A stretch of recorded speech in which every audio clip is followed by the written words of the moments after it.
الحمدللہ رب العالمین والصلاة والسلام علی محمد الامین اعوذ باللہ من الشیطان الرجیم بسم اللہ الرحمن الرحیم۔ خواتین و حضرات، ہم میزان حصہ دوم میں قانون معاشرت کا مطالعہ کر رہے ہیں۔ یہ اس حصے کا دوسرا باب ہے۔ طلاق کا طریقہ زیر بحث۔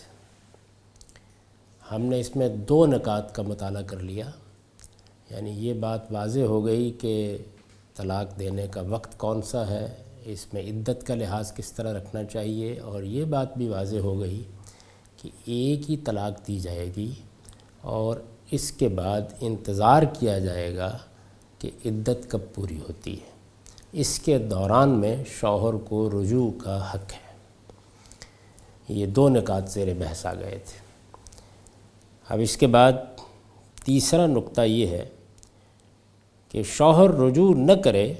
تو عدت کے پورا ہو جانے پر میاں بیوی کا رشتہ ختم ہو جائے گا۔ یعنی اوپر یہ بیان ہوا تھا کہ عدت کے دوران میں اس کو غور و فکر کرنے کا حق حاصل ہے اور وہ اپنے فیصلے پر نظر ثانی کر سکتا ہے۔ اس نے طلاق کا حق استعمال کر لیا، لیکن اللہ تعالیٰ نے یہ موقع اس کے لیے رکھا ہے کہ وہ رجوع کر لے، بیوی اسی طرح اس کے نکاح میں رہے گی، اس کے لیے کوئی نیا عقد قائم کرنے کی ضرورت نہیں ہے۔ شوہر رجوع نہ کرے تو عدت کے پورا ہو جانے پر میاں بیوی کا رشتہ ختم ہو جائے گا، لیکن جو مدت ہے اللہ تعالیٰ کی طرف سے مقرر کی ہوئی وہ جیسے ہی ختم ہوگی، اگر رجوع نہیں کیا تو اب میاں بیوی ایک دوسرے کے لیے اجنبی ہو گئے۔ چنانچہ ہدایت فرمائی ہے کہ یہ خاتمے کو پہنچ رہی ہو تو شوہر کو فیصلہ کر لینا چاہیے کہ اسے بیوی کو روکنا ہے یا رخصت کر دینا ہے۔ یعنی اگر مثال کے طور پر آج طلاق دی ہے تو کل رجوع کیا جا سکتا ہے، 10 دن بعد کیا جا سکتا ہے، مہینے کے بعد کیا جا سکتا ہے۔ یعنی جو مدت مقرر ہے، عدت کا جو زمانہ مقرر کر دیا گیا ہے، اس میں شوہر جس وقت چاہے رجوع کر سکتا ہے، لیکن جب عدت گزرنے کے قریب ہو رہی ہو تو پھر فیصلہ کرنا ہے کہ یا تو اس کے ختم ہونے سے پہلے بیوی کو روک لیا جائے گا اور یا پھر بھلے طریقے سے رخصت کر دیا جائے گا۔ شوہر رجوع نہ کرے تو عدت کے پورا ہو جانے پر میاں بیوی کا رشتہ ختم ہو جائے گا۔ چنانچہ ہدایت فرمائی ہے کہ یہ خاتمے کو پہنچ رہی ہو تو شوہر کو فیصلہ کر لینا چاہیے کہ اسے بیوی کو روکنا ہے یا رخصت کر دینا ہے۔ دیکھیے، نہ 2 طلاق نہ 3 طلاق، یہ بالکل اجنبی تصور ہے اسلامی شریعت کے لیے۔ ایک طلاق، یعنی طلاق دی، ارادے کے ساتھ دی، صحیح وقت پر دی، قانون کے مطابق دی۔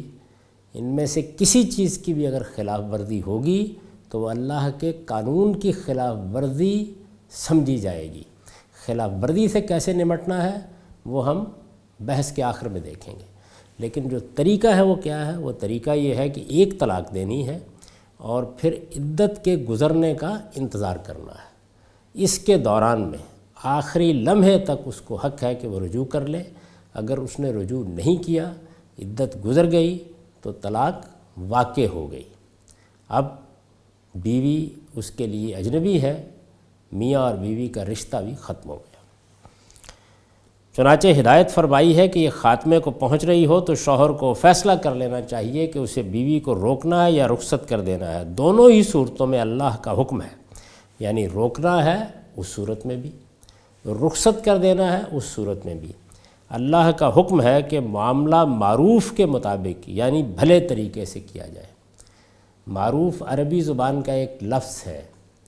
جس طریقے سے بر عربی زبان کا ایک لفظ ہے، تقوی عربی زبان کا ایک لفظ ہے، جس طرح سے احسان عربی زبان کا ایک لفظ ہے، عدل عربی زبان کا ایک لفظ ہے۔ یہ کوئی قرآن مجید کی قائم کردہ اصطلاحات نہیں ہیں۔ یعنی معروف پہلے سے عربی زبان میں ایسے ہی بولا جاتا تھا، جس طرح کے باقی الفاظ ہیں اسی طرح کا ایک لفظ تھا۔ اس کا مطلب کیا ہے؟ یہ 2 معنی میں استعمال ہوتا ہے۔ قرآن مجید میں جہاں جہاں یہ استعمال ہوا ہے اور کلام عرب میں بھی استقصاء کرنے سے معلوم ہوتا ہے کہ اس کا ایک مطلب ہے دستور، سوسائٹی کا اچھا رواج جس پر کوئی معاشرہ مطمئن ہے، وہ عالمی سطح کا بھی ہو سکتا ہے اور کسی خاص قوم کا بھی ہو سکتا ہے۔ دوسرے بھلائی، خیر، یعنی وہ چیزیں کہ جن کو ہمیشہ سے انسانیت اچھا سمجھتی رہی ہے، جن کو اگر کیا جائے تو اس سے نفس مطمئن ہوتا ہے۔ انسان کے باطن میں، انسان کے ضمیر میں اللہ تعالیٰ نے جو بھلائی کا تصور الہام کیا ہے وہ اس کے مطابق ہے۔ تو یہ دو معنی میں استعمال ہوتا ہے۔ لفظ معروف ہے، معروف کا مطلب یہ ہے کہ ما عرف الناس، وہ چیز جس کو لوگ پہچانتے ہیں، جس کو نفس انسانی پہچانتا ہے کہ یہ بھلائی کی بات ہے۔ دونوں ہی صورتوں میں اللہ کا حکم ہے کہ معاملہ معروف کے مطابق یعنی بھلے طریقے سے کیا جائے۔ فرمایا ہے کہ جو لوگ اللہ سے ڈرتے ہوئے یہ فیصلے کریں گے انہیں مطمئن رہنا چاہیے کہ اگر کوئی مشکل پیش آئی تو اللہ ان کے لیے اس سے نکلنے کا راستہ پیدا کر دے گا۔ یعنی روکنا ہے تو یہ خیال کر کے روکنا چاہیے کہ مجھے اب ستانا نہیں ہے، مجھے تان و تشنیع کا اس کو نشانہ نہیں بنانا، بلکہ وہی ہدایت جو کی گئی ہے کہ عاشرہن بالمعروف، وہاں بھی دیکھیے یہی لفظ استعمال ہوا ہے، مجھے اچھی معاشرت کے ساتھ زندگی بسر کرنی ہے، مجھے بھلے طریقے سے معاملات کرنے ہیں۔ یعنی ایک شریف النفس انسان کو جس طرح معاملہ کرنا چاہیے، نفرت کا معاملہ ہو یا محبت کا، روکنے کا معاملہ ہو یا رخصت کر دینے کا، سب بہت بھلے طریقے سے ہونے چاہیے۔ غصے میں آ جانا، اشتعال میں فیصلے کرنا، بہت سے معاملات کو خود بگاڑ لینا، بات اس طریقے سے کرنا کہ دوسرے کی عزت نفس مجروح ہو، اس طرح کے موقعوں پر خست کا مظاہرہ کرنا، یہ انسان کی فتوت، مردانگی اور شرافت کے بالکل خلاف ہے۔ اسی سارے مدعا کو ادا کرنے کے لیے یہ لفظ معروف قرآن استعمال کرتا ہے، بھلے طریقے سے، ایسا طریقہ جس کو دیکھ کر ہر شخص یہ محسوس کرے کہ ایک شریف النفس انسان نے معاملہ کیا ہے۔ دونوں ہی صورتوں میں اللہ کا حکم ہے کہ معاملہ معروف کے مطابق یعنی بھلے طریقے سے کیا جائے۔ فرمایا ہے کہ جو لوگ اللہ سے ڈرتے ہوئے یہ فیصلے کریں گے انہیں مطمئن رہنا چاہیے کہ اگر کوئی مشکل پیش آئی تو اللہ ان کے لیے اس سے نکلنے کا راستہ پیدا کر دے گا۔ معروف بھلے طریقے ہیں اور ان کے پیچھے محرک کیا ہونا چاہیے؟ اللہ کا تقوی، اللہ کا خوف، اللہ تعالیٰ کے سامنے حاضری کا اندیشہ۔ ظاہر ہے کہ یہی محرک ہے جو قدم قدم پر انسان کو صحیح رویہ اختیار کرنے کے لیے مجبور کر دیتا ہے۔ یہ خلوت اور جلوت دونوں پر اثر انداز ہوتا ہے۔ یعنی یہ ممکن ہے کہ ایک آدمی ظاہر میں تو بھلا طریقہ اختیار کر لے لیکن باطل میں خباثت سے باز نہ آئے۔ یہ صرف اللہ کا خوف ہے، اللہ کا تقوی ہے، اللہ تعالیٰ کے حضور میں پیشی کا اندیشہ ہے جو انسان کو خلوت اور جلوت میں شرافت اور حسن سلوک کے لیے آمادہ کرتا ہے۔ سورہ بقرہ میں اس کی وضاحت فرمائی ہے، یعنی یہاں تو اتنی بات کہی، سورہ طلاق میں بات اجمال کے ساتھ فرمائی ہے۔ قرآن مجید کا طریقہ یہی ہے۔ سورہ بقرہ میں اس کی وضاحت فرمائی ہے کہ روکنا مقصود ہو تو یہ ہرگز دست ستم دراز کرنے کے لیے نہیں ہونا چاہیے۔ یعنی لوگ بیچ میں پڑے، خاندان کے لوگوں نے کچھ کہا، لڑکی والوں کی طرف سے کچھ لوگ آئے، ادھر سے کچھ لوگ آئے، چلیے مان لیا، رجوع کر لیا، لیکن دل میں فیصلہ کر رکھا ہے کہ اب میں اگر چھوڑ نہیں سکا تو اب روز ستاؤں گا، تو یہ دست ستم دراز کرنے کے لیے نہیں ہونا چاہیے۔ مطلب یہ ہے کہ اگر روکنا ہے تو خوش دلی کے ساتھ روکو، روکنا ہے تو پھر اس طرح روکو جس طرح کہ ایک شریف النفس انسان کوئی فیصلہ کر کے کہتا ہے کہ نہیں اب میں نباہ کروں گا، یعنی اسی جذبے کے ساتھ، اسی احساس کے ساتھ اللہ سے ڈرتے ہوئے روکنا مقصود ہو تو یہ ہرگز دست ستم دراز کرنے کے لیے نہیں ہونا چاہیے۔ اس سورہ کی جو آیت اوپر نقل ہوئی ہے اس میں ان ارادو اصلاحاً کی شرط اسی لیے عائد کی گئی ہے کہ رجوع اس ارادے سے نہ ہو کہ بیوی کو اپنی خواہش کے مطابق اذیت دی جا سکے، یعنی یہ بہت ہی بدترین رویہ ہوگا۔ اللہ کے ہاں وہ شخص سخت مواخذے میں آ جائے گا کہ جو اس خیال سے روکے، نہیں، ان ارادو اصلاح، پیش نظر یہ ہونا چاہیے کہ مجھے معاملات کو درست کرنا ہے، مجھے مصالحت کا طریقہ اختیار کرنا ہے، میں ایک مرتبہ پھر موقع دے رہا ہوں اور یہ موقع مجھے خوش دلی کے ساتھ دینا ہے، اور وہی ہدایت کہ حسن معاشرت کے ساتھ زندگی بسر کرنی ہے وہ پیش نظر رہنی چاہیے۔ اس سورہ کی جو آیت اوپر نقل ہوئی ہے اس میں ان ارادو اصلاحاً کی شرط اسی لیے عائد کی گئی ہے کہ رجوع اس ارادے سے نہ ہو کہ بیوی کو اپنی خواہش کے مطابق اذیت دی جا سکے، بلکہ محبت اور سازگاری کے ساتھ ازدواجی زندگی گزارنے کے لیے ہو۔ یعنی طلاق دی اس لیے سب کچھ کہا جا رہا ہے کہ ناچاکی ہوئی ہے، حالات خراب ہوئے ہیں، نوبت یہاں تک پہنچی ہے کہ شوہر نے طلاق دینے کا فیصلہ کر لیا، لیکن اب اگر روکنے کا فیصلہ کیا ہے، رجوع کا فیصلہ کیا ہے، تو اس میں محبت اور سازگاری کے ساتھ ازدواجی زندگی گزارنے کا فیصلہ ہونا چاہیے، ورنہ یہ محض ظلم ہوگا جو قیامت میں اللہ تعالیٰ کی شدید ناراضی کا باعث بن جائے گا۔ ارشاد فرمایا ہے وَإِذَا طَلَّقْتُمُ النِّسَاءَ فَبَلَغْنَ أَجَلَهُنَّ فَأَمْسِكُوهُنَّ بِمَعْرُوفٍ وَسَرِّحُوهُنَّ بِمَعْرُوفٍ وَلَا تُمْسِكُوهُنَّ ضِرَارًا لِتَعْتَدُوا وَمَنْ يَفْعَلْ ذَلِكَ فَقَدْ ظَلَمَ نَفْسَهُ وَلَا تَتَّخِذُوا آيَاتِ اللَّهِ هُزُوًا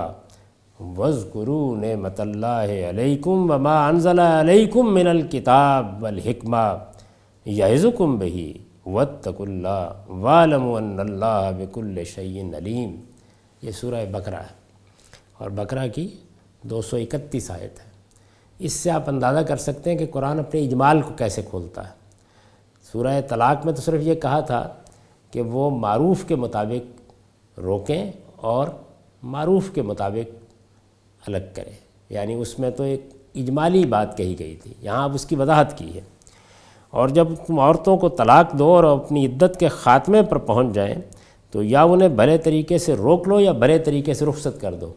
یہ بھی قرآن مجید کا خاص اسلوب ہے، یعنی پہلے اس نے اس اجمالی حکم کو دہرایا ہے، اس کے بعد وضاحت کی ہے۔ اور انہیں نقصان پہنچانے کے ارادے سے نہ روکو کہ ان پر زیادتی کرو، اور جان لو کہ جو ایسا کرے گا وہ در حقیقت اپنی ہی جان پر ظلم اٹھائے گا، اس لیے کہ جب وہ ایسا کرے گا تو پھر وہ اللہ رب العزت کے مواخذے میں آ جائے گا، اور جو اللہ رب العزت کے مواخذے میں آ جائے اس سے بڑھ کر اپنے اوپر ظلم کرنے والا کون ہو سکتا ہے۔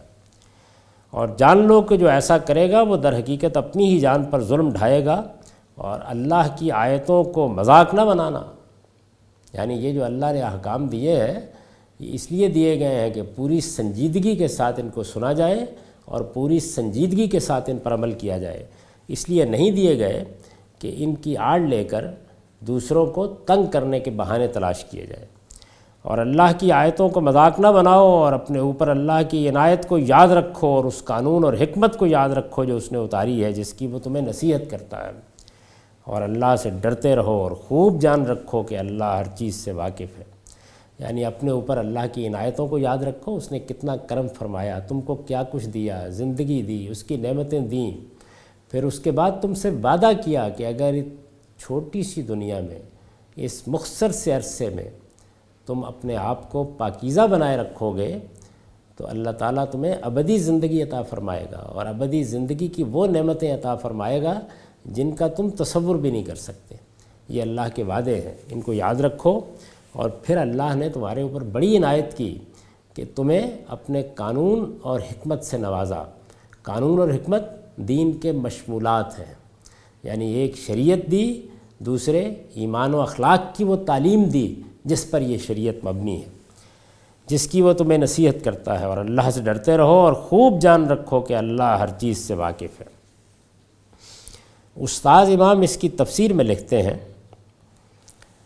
مثبت پہلو سے بات اوپر کہہ چکنے کے بعد منفی پہلو سے بھی اس کی وضاحت اس لیے کر دی گئی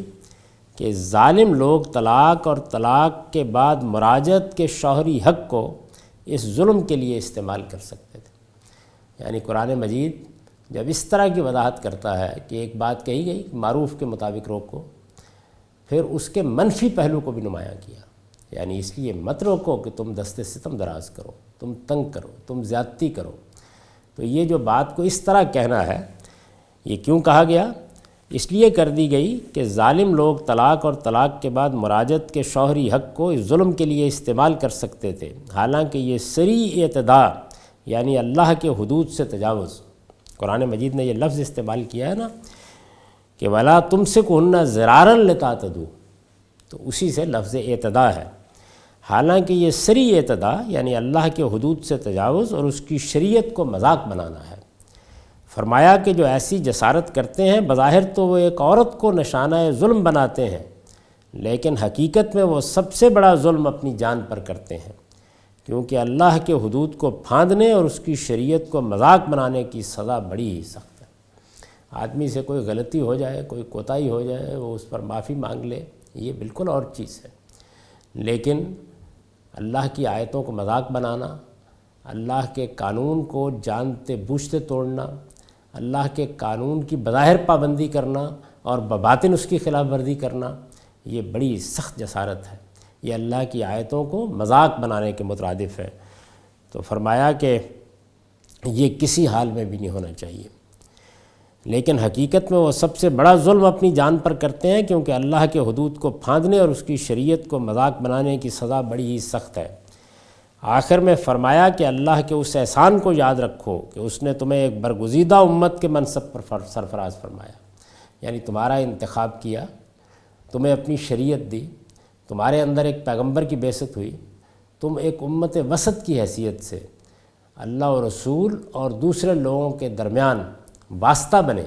تاکہ اللہ کا پیغام پہنچاؤ۔ تمہارے ایک ایک فرد کو یہ سمجھنا چاہیے کہ یہ کتنا بڑا منصب ہے جو تمہیں عطا ہوا ہے، اس لیے اس کی لاج رکھو اور کسی حال میں بھی یہ رویہ اختیار نہ کرو۔ آخر میں فرمایا کہ اللہ کے اس احسان کو یاد رکھو کہ اس نے تمہیں ایک برگزیدہ امت کے منصب پر سرفراز فرمایا، تمہاری ہدایت کے لیے تمہارے اندر اپنا نبی بھیجا،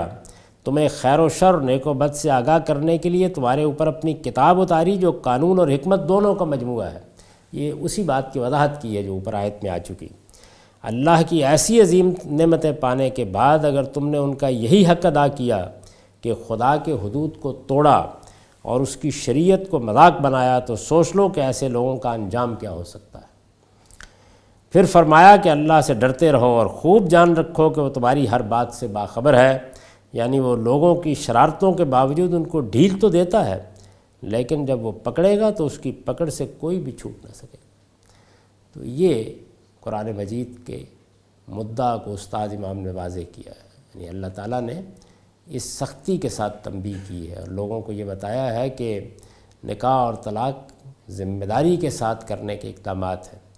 یہ خدا کے دین کو کھیل بنانا نہیں ہے، کسی پر ظلم کرنا، کسی کے اوپر زیادتی کرنا، کسی پر دست ستم دراز کرنا، یہ یہاں تو ایک کمزور عورت اس کا نشانہ بن جائے گی، اور ہو سکتا ہے کہ تم اپنے آپ کو بڑا فاتح سمجھو، لیکن خدا کی عدالت میں کوئی پرسان حال نہیں ہوگا، وہ پکڑے گا تو بڑی سخت پکڑے گا۔ لہٰذا یہ سمجھ لو کہ معاملات اللہ کے سامنے پیش ہونے ہیں، یہاں جو کچھ کرو گے اس کے لیے ایک دن اپنے پروردگار کے سامنے جواب دہ ہونا ہے۔ جواب دہی کے اس احساس کے ساتھ معاملہ کرو، روکنا ہے تو بھلے طریقے سے روکو، اور بیوی کو رخصت کرنا ہے تو بھلے طریقے سے رخصت کرو۔ طلاق کا حق دیا گیا ہے، لیکن یہ اس لیے نہیں دیا گیا، رجوع کا حق دیا گیا ہے، لیکن یہ اس لیے نہیں دیا گیا کہ دوسرے کو ستانے کے لیے اس کو استعمال کیا جائے۔ جس طرح اللہ نے چاہا ہے، جس چیز کو پیش نظر رکھ کر اس نے یہ حقوق دیے ہیں، ان کو ویسے ہی استعمال ہونا چاہیے۔ اسی طرح رخصت کر دینے کا فیصلہ ہو، یعنی یہ پہلے حصے کی شرح و وضاحت تھی کہ روکنا ہے تو بھلے طریقے سے روکو۔ اب ایک دوسری بات بھی کہی کہ روکنا ہے تو بھلے طریقے سے روکو، او تسریح بے احسان، یا پھر بھلے طریقے سے رخصت کر دو۔ وہاں استعمال کیا لفظ معروف کا اور یہاں استعمال کیا احسان کا۔ اسی طرح رخصت کر دینے کا فیصلہ ہو تو تسریح بے احسان کا حکم دیا ہے، فَإِمْسَاكٌ بِمَعْرُوفٍ اور تسریح بے احسان، یعنی بیوی کو اچھے طریقے سے رخصت کیا جائے۔ طلاق دینے کا فیصلہ کر لیا گیا ہے، روکنے کا ارادہ نہیں ہے، عدت پوری ہو رہی ہے، اب رخصت کرنا ہے، تو رخصت کے بھی کچھ آداب ہیں۔ یعنی ایک تعلق رہا ہے، وہ عورت تمہاری بیوی رہی ہے، اس کو رخصت کر رہے ہو، یعنی کسی جانور کے ساتھ بھی تعلق رہا ہو تو آدمی اس کے بھی حقوق اپنے اوپر محسوس کرتا ہے۔ یہ تو تمہاری بیوی تھی، تمہارے دکھ درد کی ساتھی تھی، تمہارے تمام معاملات سے واقف رہی۔ قرآن مجید نے اس پہلو کی طرف توجہ دلائی ہے کہ یہاں تو معاملہ یک جان دو قالب کا تھا، اس لیے رخصت کر رہے ہو تو انسانوں کی طرح، شریف لوگوں کی طرح، بھلے طریقے سے، اچھے رویے کے ساتھ رخصت کرو، یعنی بیوی کو اچھے طریقے سے رخصت کیا جائے۔ اس باب میں جو ہدایات خود قرآن میں دی گئی ہیں وہ یہ ہے، یعنی ایک تو اصولی بات کہی، اب ظاہر ہے کہ بھلے طریقے کیا ہو سکتے ہیں، رخصت کرنے کے لیے ایک مرد کو کیا سوچنا چاہیے، وہ کیا کیا اقدامات کر سکتا ہے، اس کو چھوڑ دیا، لیکن چند چیزوں کو قانون کا حصہ بنا دیا، وہ اب میں بیان کر رہا ہوں۔ اس باب میں جو ہدایات خود قرآن میں دی گئی ہیں وہ یہ ہے، اولاً یعنی پہلی ہدایت کیا ہے، بیوی کو کوئی مال، جائیداد، زیورات اور ملبوسات وغیرہ خواہ کتنی ہی مالیت کے ہوں، اگر تحفے کے طور پر دیے گئے ہیں تو ان کا واپس لینا جائز نہیں۔ جب اچھے حالات ہوتے ہیں، اچھا تعلق ہوتا ہے، تو بعض اوقات آدمی سب کچھ نثار کر دیتا ہے، تحفے کے طور پر زیورات دے دیے، مال دے دیا، کوئی جائیداد اس کے نام لگا دی، یہ سب جو کچھ بھی ہوا ہے،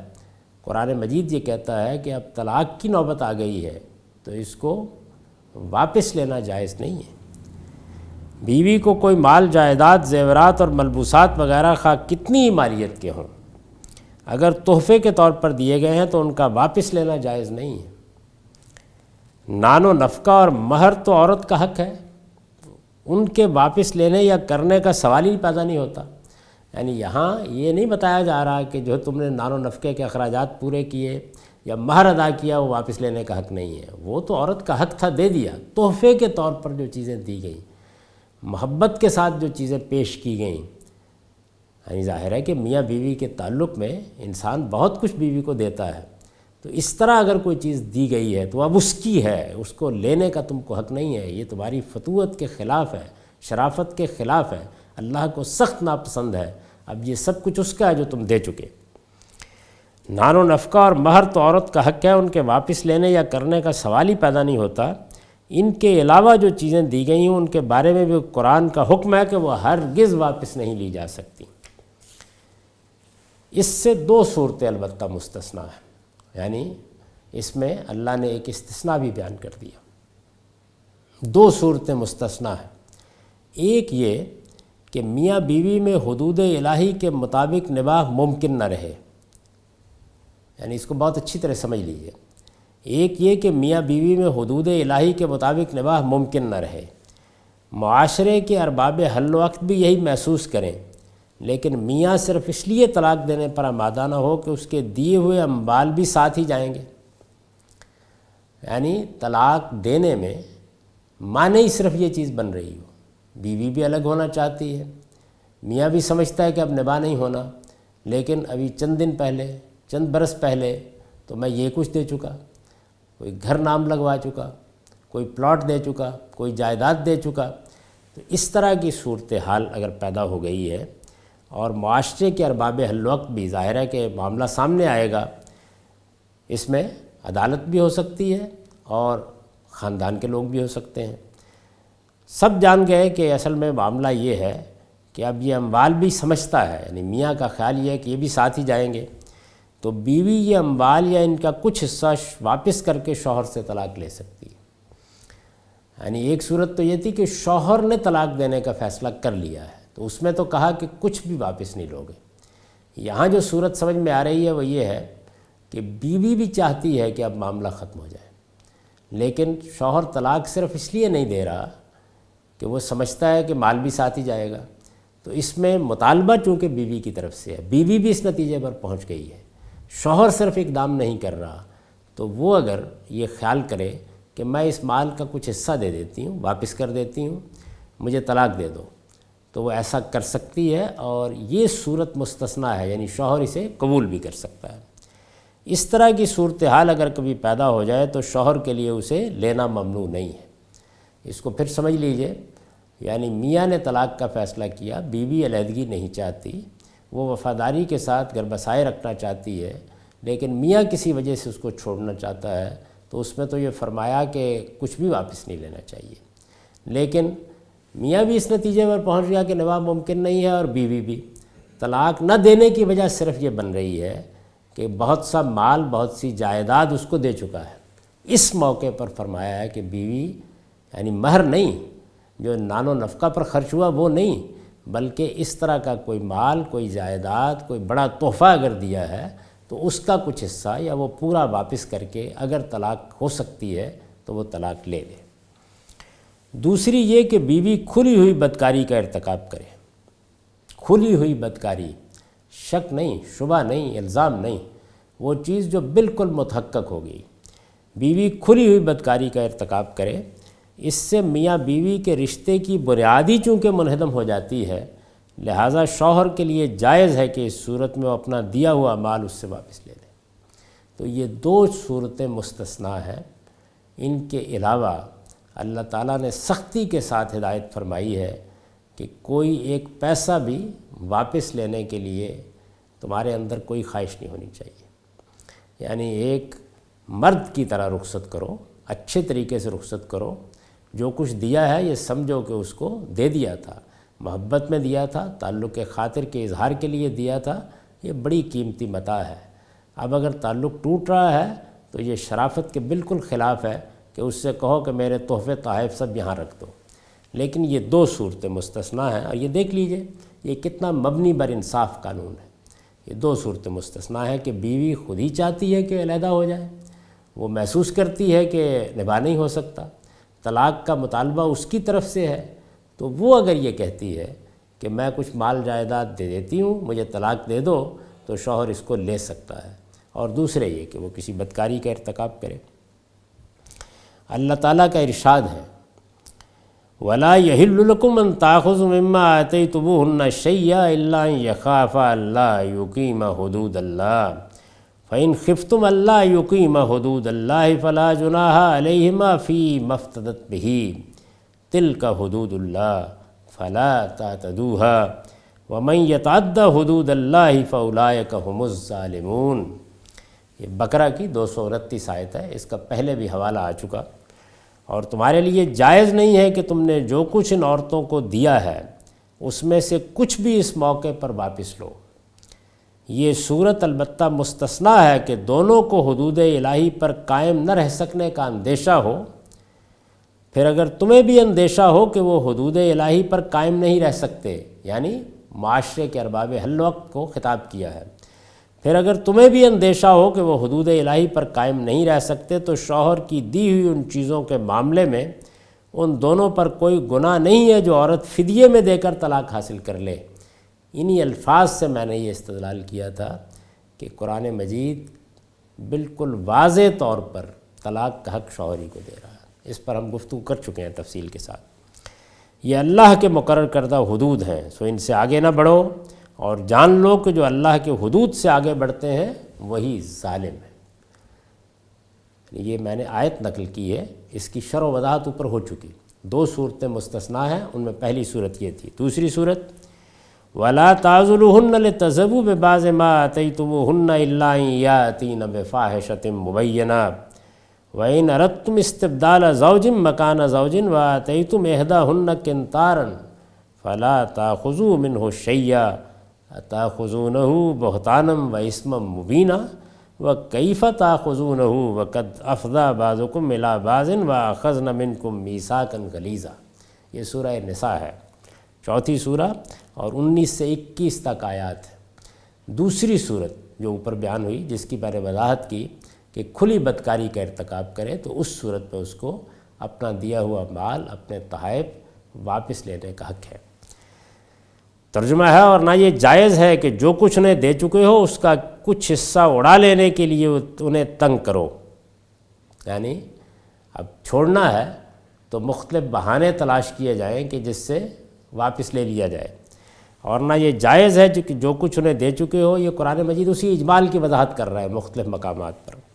اور نہ یہ جائز ہے کہ جو کچھ انہیں دے چکے ہو اس کا کچھ حصہ اڑا لینے کے لیے انہیں تنگ کرو،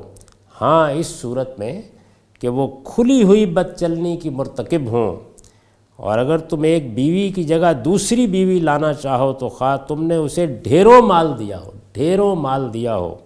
قرآن مجید کے الفاظ ہیں، آیت ہے تم احداہن قنطارن، ڈھیروں مال دیا ہو، اس میں سے کچھ واپس نہ لینا، کیا تم بہتان لگا کر اور سری حق تلفی کر کے اسے واپس لو گے؟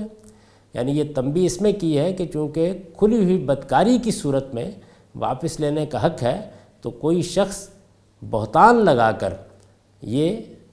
اس استثناء سے فائدہ اٹھانے کی صحیح نہ کرے۔ کیا تم بہتان لگا کر اور صریح حق تلفی کر کے اسے واپس لوگے، اور آخر کس طرح لوگے جب کہ تم ایک دوسرے کے لیے بے حجاب ہو چکے ہو۔ یہ توجہ دلائی ہے کہ کیا تعلق رہا ہے اس سے پہلے، اور نکاح کے موقع پر وہ تم سے پختہ عہد لے چکی ہیں، یعنی یہ معمولی تعلق نہیں تھا، یہ اس اہتمام کے ساتھ قائم کیا تھا۔ اس دوسری صورت کے لیے تنبیہ فرما دی ہے کہ کوئی شخص بیوی پر بہتان لگا کر اسے دیا ہوا مال واپس لینے کے لیے جواز پیدا کرنے کی جسارت نہ کرے، یعنی یہ تنبیہ کر دی ہے۔ کھلی ہوئی بدکاری کا مطلب کھلی ہوئی بدکاری ہے، یہ نہیں کہ بہتان ترازی کر کے مال واپس لینے کے جواز پیدا کیا جائے۔ استاذ امام لکھتے ہیں یہ مرد کی فتوت کے بالکل منافی ہے کہ جس عورت کے ساتھ اس نے زندگی بھر کا پیمان وفا باندھا، جو ایک نہایت مضبوط میثاق کے تحت اس کے حوالہ عقد میں آئی، اس سے نکاح کیا گیا، جس نے اپنا سب ظاہر و باطن اس کے لیے بے نقاب کر دیا، اور دونوں نے ایک مدت تک یک جان دو قالب ہو کر زندگی گزاری، اس سے جب جدائی کی نوبت آئے تو اپنا کھلایا پہنایا اس سے اگلوانے کی کوشش کی جائے، یہاں تک کہ اس ذلیل غرض کے لیے اس کو بہتانوں اور تہمتوں کا ہدف بھی بنایا جائے۔ تو یہ بڑی سخت تنبیہ ہے، یعنی استثناء ہے تو اس کے ساتھ ہر شخص کو متنبہ کر دیا ہے کہ کوئی بہتان لگانے کی جسارت نہ کرنا۔ جو چیز واضح ہے، کھلی ہوئی ہے، جس کے بارے میں دو رائیں نہیں ہو سکتی، بس اسی کی بنیاد پر یہ استثناء ہے۔ اقول قولی ھذا واستغفر اللہ لی ولکم ولسائر المسلمین۔